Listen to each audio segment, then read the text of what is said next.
Hey guys, welcome back to another episode of Entitled People. Hope you're all doing awesome, and it's time for more stories about some real gems of humanity. So make sure to subscribe to the channel if you haven't yet, and let's get right into it, guys. Entitled woman tries and fails to take my job. So I'm an instructor at a small college. I teach artsy vocational classes and only have an MFA, and my school really favors more academic PhDs. This was all told to me when I was hired, but the dean at the time was incredibly kind about this and gave me a secret boost in pay to make up for the lack of favor. She told me that even though I would never be promoted, my area of expertise was valued, and as long as I stayed in my lane, I was very welcome. So before I ever got tenure, I worked for a few years and developed a slate of very popular classes that filled every semester. I was very happy and grateful to have the job. Titles mean nothing to me, and I was just happy to be successful at a job that I love that helped people. I also learned very quickly never to step on the toes of more senior faculty. I stayed in my lane. Then a woman was hired in another subgroup of my department. I never met her, nor was I involved in her hiring. She had nothing to do with me, but she does have a PhD. Then before I even met her, I saw her on social media that she announced that she would soon be teaching all my classes, and she was delighted to be doing that. I was shocked because I went through a rigorous hiring process, and I am exceptionally qualified to teach in my area. She has no publications in my area, and her degrees are only vaguely related to my area. I figured my chair would put her in her place, but I was wrong. Instead, I was called into the chair's office and told, "Entitled woman is very interested in what you do and wants to help you." I stared my chair down. Entitled woman has a degree in X, and she was hired to do Y. That doesn't have anything to do with me. Chair sighs. Her degree is multidisciplinary and she is more than qualified. This shocked me because it was way out of protocol. There was a pecking order, one that I had followed. I also realized very quickly that if I gave in, I would have no job. I would be shunted off to teach stuff I wasn't qualified to teach. This gave me the courage to resist. And resist I did. Multiple meetings with my chair followed, in which I was painted with the difficult and unsupportive. Honestly, if the woman had one shred of business teaching in my area, I probably would have succumbed to the pressure. But she was not qualified either by degree, experience, or publications. That made me mad. Meanwhile, an older colleague, who had been terrible to me and made me cry a few times, pulled me aside one day. Apparently she had grown to respect that I wasn't letting the chair bully me. She told me to never verbalize permission for entitled woman to take over any of my classes. Apparently the rules of the school were, and are, that I was the one who decided who could sub for me, or take over for me. I held firm. I was bullied over and over again. One time my chair very nearly physically threatened me and said, "Why can't you just say it?" Chair had no idea I'd been tipped off why I needed to say it. I was told by another colleague that entitled woman is bored with her area and doesn't like what she got a degree in, and she only did that area because it's easier to get hired. I said her life choices weren't my problem and stood firm. My chair threatened not to support my tenure, but I actually had a bulletproof application. Chair couldn't do anything. Shunned by many colleagues, some of whom I thought were friends. I was called angry and unreasonable on a good day, a bitch on the worst. One day, the sweet dear lady who had been responsible for hiring entitled woman actually cried an apology, saying she was sickened by what was happening to me. Entitled woman had been their last choice and the only person they could get.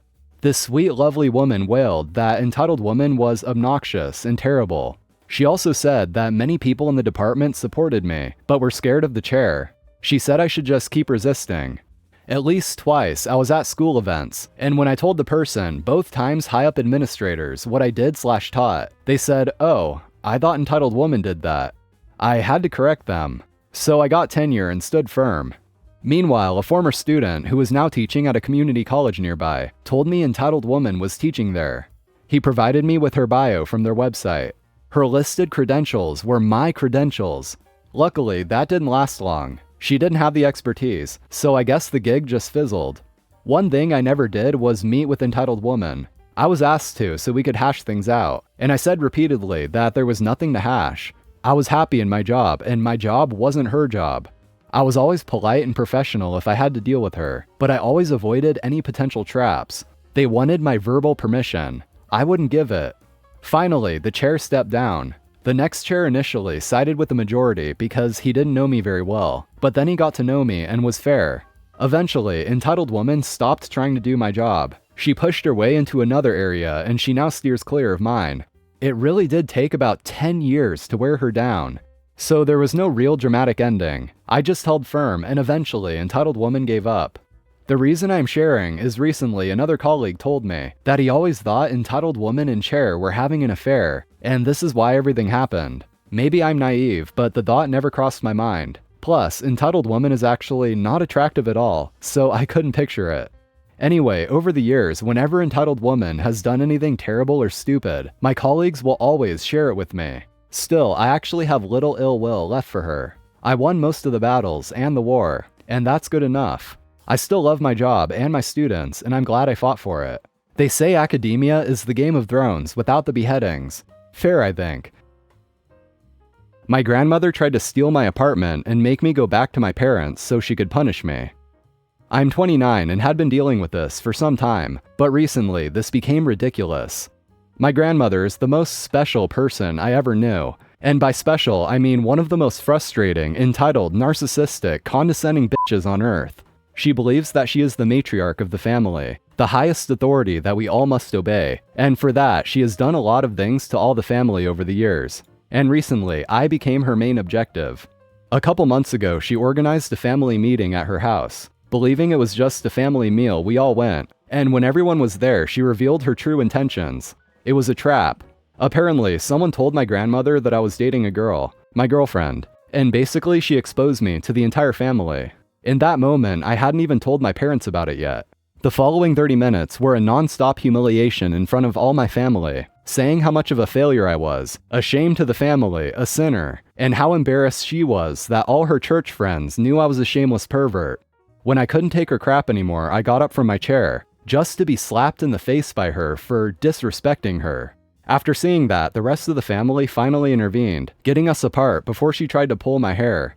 The following weeks, she was nothing more than a constant headache. Endless calls and text messages telling me such beautiful things, like that I will burn for my sins, that I was a disgrace, that I should stop fooling around and correct my life. She even lectured my parents, demanding that they correct me, to make me quit my job and find a husband, because, quote, that was the right thing to do and what I should be doing.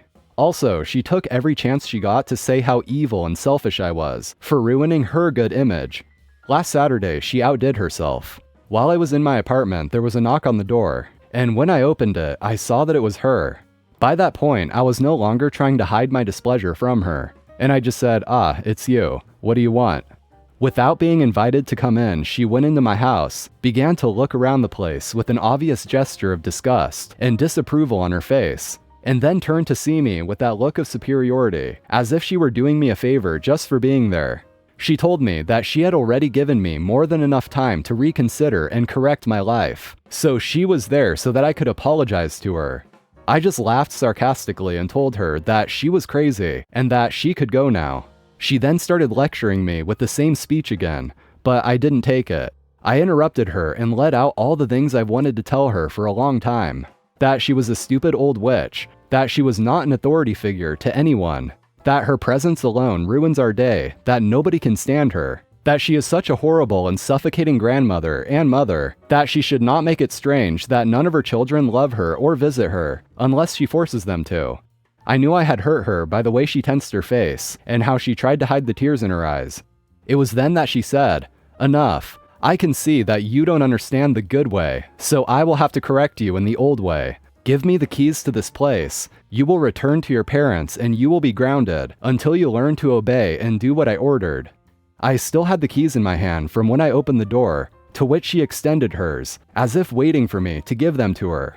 I laughed. I laughed out loud. This was too ridiculous that I couldn't take it seriously. And apparently that made her so mad that she lunged at me, trying to grab my keys. We struggled, there were screams, things falling out of place. The damn witch got to the point of digging her nails into my arms and biting my hands. The scandal was such that a couple of neighbors went out to see what was going on, and when my grandmother saw them, she started shouting that I was a thief and trying to rob her house. Obviously, they didn't believe her. They were my neighbors, they knew me. They separated her from me, and when she saw that they did not believe her and that I would not obey her, she threatened me with, "Your parents will know about this," and left. Since then, she had been telling everyone how I insulted her and violently attacked her. We all know her. We all know she is a liar. She just makes everyone's lives harder. She just makes everyone's lives harder. After all that, OP, I think it's a no-brainer. You need to cut off contact immediately. She's obviously crazy as fuck and controlling at that. And OP never actually stated her own gender, but I think based off the context, she's a woman dating another woman, and that's why her grandma freaked out about it. But to actually try to take her house away from her because of it, that's just something else. No wonder OP just bursted out laughing at that. I probably would too if I was in her shoes. Entitled neighbor brings the neighborhood Wi-Fi down. So my neighbor had the optic cable junction box for our neighborhood's internet service provider. I got the representative at my door asking if my Wi-Fi is down too. I informed them that it is indeed, to which they shared that the neighbor has cut the optic cables leading to our routers from the junction, and if they can reinstall the junction at my house. After some time, they came back with the required equipment for the installation, and I asked them what was the reason behind cutting all the cables. Lo and behold, the neighbor also wanted the internet service provider to install a router in their house, and apparently they thought the fastest way of getting them to do so was to cut the junction box cables and bring the whole neighborhood's Wi-Fi down. So this was the reason they did so, and we had no internet between 12 to 8 p.m. Good news is, the entitled neighbor has been blacklisted by the company. And sad part is, this is at the moment the best service provider in our area. Alright, so this guy actually thought that the best way to get the technicians out there faster was to vandalize the equipment. Weird logic, but okay. And in doing so, he just ends up getting blacklisted by the company anyway. I'm pretty sure that the ISP will be sending him a pretty large bill for that too. It's not like they're just gonna let it go. And maybe even get into some legal trouble on top of it. So good job, man. This really worked out for you, didn't it? That's it for today's Reddit stories. I hope you all enjoyed. If you got this far, I'd really appreciate it if you dropped a like on the video. It really helps to support the channel. And also subscribe if you haven't yet for more. So guys and gals, stay safe, have an awesome day, and take care.